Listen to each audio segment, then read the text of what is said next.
Salut, c'est Yves des Jolies Bulles. Aujourd'hui, petite vidéo bricolage. Nous allons donc faire un porte-boucle d'oreille.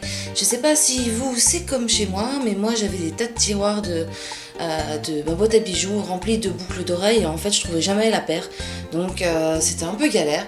Donc j'ai décidé de bricoler un peu et de me faire un joli porte-boucle d'oreille accordé aux couleurs de ma chambre. Comme ça fait déco et en plus c'est pratique. Alors pour le matériel, vous allez avoir besoin de plusieurs choses, mais rien d'inaccessible. Vous allez avoir besoin d'une toile. Vous pouvez avoir peint un truc dessus qui vous plaît pas, ou une toile toute simple que vous pouvez trouver un petit peu partout. Vous allez aussi avoir besoin de sopalin, parce qu'on va utiliser de la peinture, donc on va éviter d'en mettre partout. Donc de la peinture, moi j'ai choisi une espèce de prune violacée, avec le pinceau bien sûr, tout ce qu'il faut pour peindre. Et donc du bolduc, vous verrez dans la vidéo que j'ai changé, j'ai pas pris du bolduc, des pinces coupantes, et puis oui donc ça c'est un petit outil pour m'aider à enlever la toile. Après vous prenez un couteau, ce que vous avez sous la main, et du fil aluminium. Alors en fait j'ai également oublié de préciser dans la vidéo, de filmer qu'il faut un pistolet à colle. Du moins moi c'est ce que j'ai utilisé, mais si vous avez une agrafeuse à tapisserie, c'est encore mieux, c'est beaucoup moins galère et beaucoup plus solide comme ça.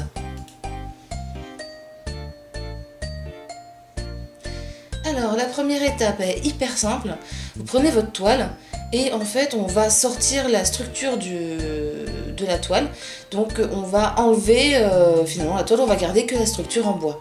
Donc c'est pas toujours facile à enlever, c'est pour ça que j'ai mon petit outil tire-bouchon qui me permet de pas trop m'abîmer les mains, surtout c'est vraiment pas facile. Donc voilà, donc là le but c'est d'enlever vraiment tout ce qui est toile. Donc soit vous utilisez une toile vierge, donc une petite toile pas chère achetée chez Lidl, parfois ils en font, soit vous utilisez une vieille toile que vous avez peinte, vous n'aimez plus, ou voilà, vous faites de la récup un petit peu. Donc là le but c'est vraiment de virer toute la toile et de garder que la structure en bois.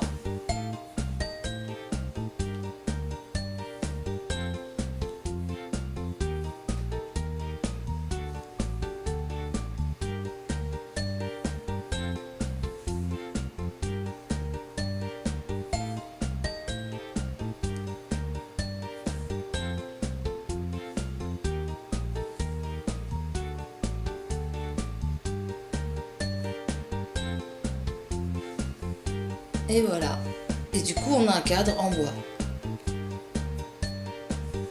L'étape suivante, eh bien, on va faire un petit peu de peinture.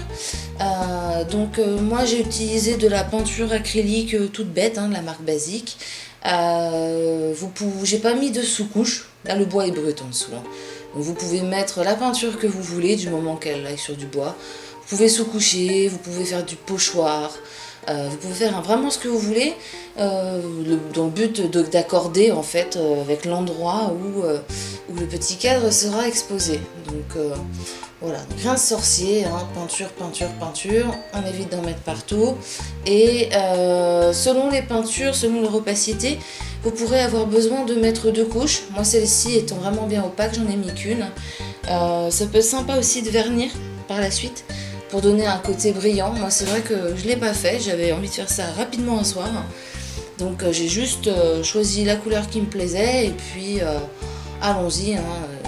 J'ai étalé généreusement de la peinture et ensuite il faudra bien sûr bien laisser sécher. N'oubliez pas de faire les coins, les bordures intérieures parce que ça se voit énormément. Voilà. Veillez bien à ce qu'on ne voit plus le bois. Et comme je vous dis, une deuxième couche, c'est pas forcément du luxe.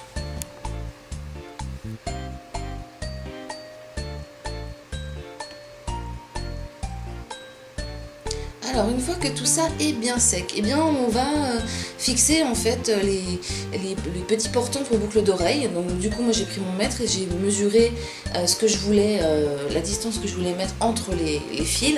Alors au début je vous ai montré donc du bolduc, on peut faire ça avec une espèce de bolduc bien rigide, mais j'avais des lanières de cuir. Donc du coup en fait j'ai pris mes lanières de cuir, J'ai coupé à la bonne taille et je trouve ça plus sympa et peut-être plus solide aussi que du bolduc qui peut très bien faire l'affaire aussi. Donc l'idée c'est qu'on découpe le nombre de... Après avoir mesuré, on découpe le nombre de fils de cuir que l'on souhaite mettre. Et avec le pistolet à colle, en fait, la colle chaude, on va fixer d'abord tout un côté des lanières en cuir. On laisse bien sécher, bien durcir. Et on fait l'autre côté après, parce que sinon, vous imaginez bien que si c'est pas assez dur, si vous tirez un petit peu pour tendre, du coup il y a tout qui se barre. Donc voilà, donc là par exemple, vous allez voir, j'avais pas assez attendu, et du coup en tirant un peu dessus, il y a tout qui part. Voilà, hop là, il y a tout qui part. Donc c'est pour ça que je vous parlais d'agrafeuse à tapisserie tout à l'heure. Parce que alors ça c'est génial, clac clac terminé, et c'est super solide. Et voilà le résultat, donc ça rend plutôt pas mal.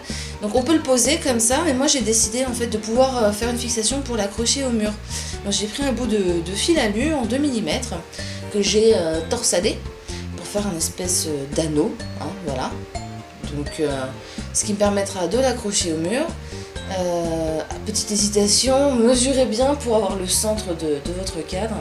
Et ensuite avec de la colle chaude, le pistolet à colle, là par contre ça se prête très bien à ça, parce que la colle chaude sur du bois ça tient dur. Et bien vous pouvez fixer donc votre cadre au mur. Et donc voilà le résultat. Voilà le résultat. Bon, on voit le bordel un peu dans la chambre. Et ben voilà, j'ai suspendu mes boucles d'oreilles, enfin une partie de mes boucles d'oreilles parce qu'il y en a même où j'ai pas trouvé la paire. Donc c'est en accord là, on voit pas avec le reste de la chambre. C'est plutôt joli. Vous voyez que j'aurais peut-être dû mettre une deuxième couche de peinture. Et puis c'est hyper pratique, c'est vraiment pratique. Là j'avais mis quand même un petit torchon en dessous parce que, enfin une tête d'oreiller en dessous, parce que si les boucles d'oreilles tombent, j'ai un espace entre le meuble et le mur, et si les boucles d'oreilles tombent derrière le meuble, je vais pas tirer le meuble à chaque fois pour aller les chercher. Donc voilà, vous voyez ce que ça donne, ça coûte pas cher en matériel, le rendu est plutôt sympa. Donc voilà, écoutez, n'hésitez pas à faire vos propres porte-boucles d'oreilles, que ce soit pour mettre chez vous, pour offrir, ou pour tout simplement mettre sur des stands, des stands de bijoux par exemple, si vous faites des marchés de Noël, ce genre de choses. N'hésitez pas à me dire si cette vidéo vous a plu, si vous avez d'autres idées. N'hésitez pas non plus à liker, à vous abonner, à partager et à me suivre sur tous les réseaux sociaux habituels. Eh bien merci et puis à bientôt.